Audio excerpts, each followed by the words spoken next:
મિત્રો, ધૂમધામથી ગણેશજી બધાના ઘરમાં વિરાજમાન થઈ ચૂક્યા છે. તેમજ પંડાલોમાં વિઘ્નહર્તા દુઃખ દૂર કરવા આવી ચૂક્યા છે. હવે ગણેશ ચતુર્થીના 10 દિવસ પ્રથમ પૂજા પૂજનીય ભગવાન શ્રી ગણેશની પૂજા કરવામાં આવશે. મિત્રો, હિન્દુ ધર્મમાં દુર્વાને ખૂબ જ પવિત્ર માનવા અને પૂજાનીય માનવામાં આવે છે. વિઘ્નોને દૂર કરવા ભગવાન ગણેશને દુર્વા પ્રિય છે. ભગવાન ગણેશને પૂજામાં ખાસ કરીને તેનો ઉપયોગ કરવામાં આવે છે. તેમજ આ 10 દિવસોમાં તેનું મહત્વ ખૂબ જ વધી જાય છે. કહેવાય છે કે દુર્વા વિના ભગવાન ગણેશની પૂજા અધૂરી માનવામાં આવે છે. ઉપરાંત સદીઓથી કોઈ પણ પૂજા કાર્યમાં દુર્વાનો સમાવેશ કરવાથી પરંપરા છે. આપણા દેશમાં એવું કોઈ શુભ કાર્ય નથી જેમાં દુર્વાની જરૂર ન હોય. આ 10 દિવસોમાં મોટી પૂજાઓ અનુષ્ઠાન કરવાથી જે કોઈ મનોકામના પૂરી નથી થતી તે માત્ર એક દુર્વાનો ઉપયોગ કરવાથી સંપૂર્ણ થઈ જાય છે. જો તમે પણ આ 10 દિવસોમાં કોઈ પણ દિવસે આ ઉપાય કરવા માંગો છો તો પહેલા ઉપાયની રીતને સરખી રીતે સાંભળી લેજો અને પછી આ ઉપાયને કરજો, જેથી તમને આ ઉપાયનો સંપૂર્ણ લાભ મળે.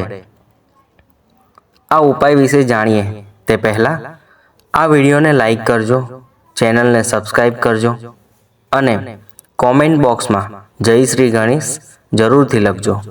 આ વિડીયો ખૂબ જ મહત્વનો છે, તેથી વિડીયોને છેલ્લે સુધી જોતા રહેજો. તો ચાલો હવે જાણીએ કે 10 દિવસો દરમિયાન દુર્વાનો ઉપયોગ કેવી રીતે કરવાનો છે અને કોને કરવાનો છે અને ક્યાં કરવાનો છે અને કયા સમયે કરવાનો છે. તો આ દુર્વાનો ઉપયોગ કરવાના શુભ સમય શું છે તેના વિશે જાણીએ. દુર્વાનો આ ઉપાય ચતુર્થીના દિવસથી લઈને 10 દિવસ સુધીમાં કોઈ પણ દિવસે કરવાનો છે અને આ ઉપાય સવારમાં કરવાનો હોય છે. પરંતુ જો કોઈ કારણોસર સવારે આ ઉપાય કરી શકતા નથી, કોઈ પણ કારણથી તમે આ ઉપાય કરી નથી શકતા, તો આ ઉપાય તમે સાંજે પણ કરી શકો છો. સાંજના સમય એટલે પ્રદોષકાળનો સમય. આ ઉપાય કરવાનો સમય સાંજનો સમય 6 વાગ્યાથી 7 વાગ્યા વચ્ચેનો હોય છે. હવે જાણીએ કે એક દુર્વાનો આ વિશેષ ઉપાય કોને કરવાનો છે. દુર્વાનો આ વિશેષ ઉપાય તમારી મનોકામના પૂર્ણ કરવા માટે અને તમારા જીવનમાં દુઃખ અને સમસ્યાઓને દૂર કરવા માટે કરવામાં આવે છે.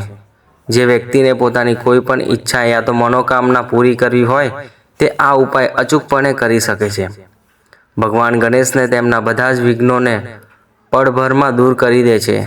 જો કોઈ પણ માતા કે બહેન પોતાના ઘરમાં સુખ અને સમૃદ્ધિ વધારવા માટે આ ઉપાય કરવા માંગે છે તો તેઓને ખાસ કરીને દુર્વાનો આ વિશેષ ઉપાય કરવો જોઈએ.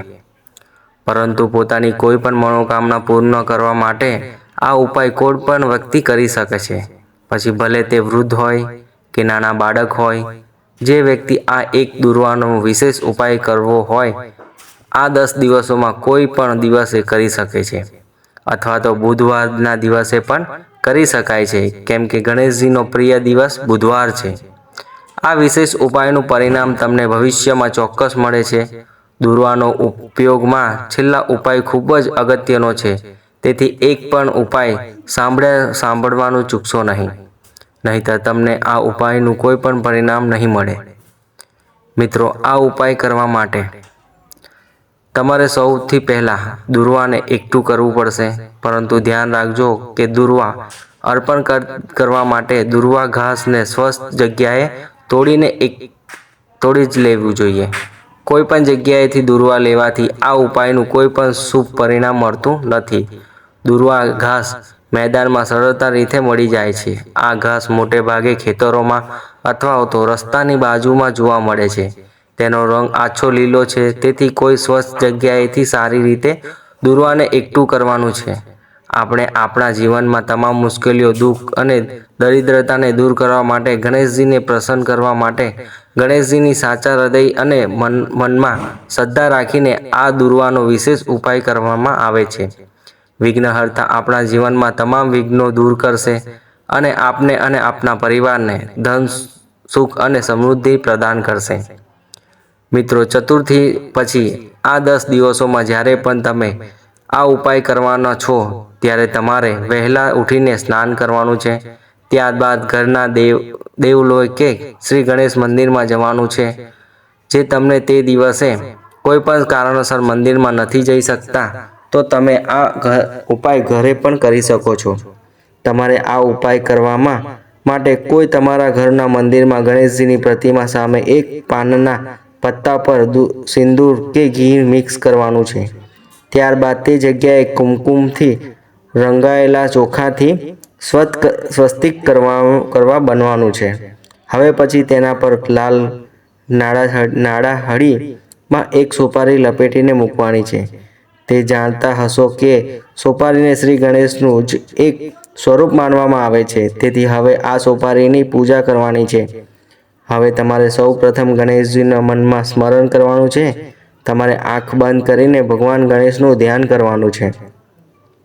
4-5 મિનિટ ધ્યાન કર્યા બાદ તમારે આ સોપારી સ્વરૂપે રહેલા ગણેશજીની પૂજા કરવાની છે. જો તમારી પાસે ગણેશજીની મૂર્તિ છે તો તમે તેને પણ બાજુમાં બાજટે ઉપર રાખી શકો છો. પરંતુ જો તમારી પાસે કોઈ પણ ગણેશજીની મૂર્તિ નથી તો તમે આ સોપારી સ્વરૂપે ગણેશજીની પૂજા કરી શકો છો. તેમાં કોઈ પણ સમસ્યા નથી. ત્યારબાદ તમે જે દુર્વા એકઠા કરીને લાવ્યા છો તે દુર્વાને સારી રીતે સ્વચ્છ પાણીમાં શુદ્ધ કરવાની છે. દુર્વાને સ્વચ્છ કર્યા બાદ તેને સારી રીતે ત્યાં બાજુમાં રાખી દેવાની છે. ત્યારબાદ તમારે બધા દુર્વાની ગાંઠ વાળવાની છે. ધ્યાન રાખો તે બધા અલગ અલગ હોવી જોઈએ. એક દુર્વામાં એક ગાંઠ હોવી જોઈએ. ત્યારબાદ ગણેશજીનું સ્મરણ કરો. પછી તમારે એક દુર્વાની ગાંઠને ગણેશજીને અર્પણ કરવાની છે. દુર્વા અર્પણ કરતી વખતે તમારે ગણેશ મંત્ર ઓમ ગણ ગણ ગણપતયે નમઃ મંત્રનો જાપ કરવાનો છે.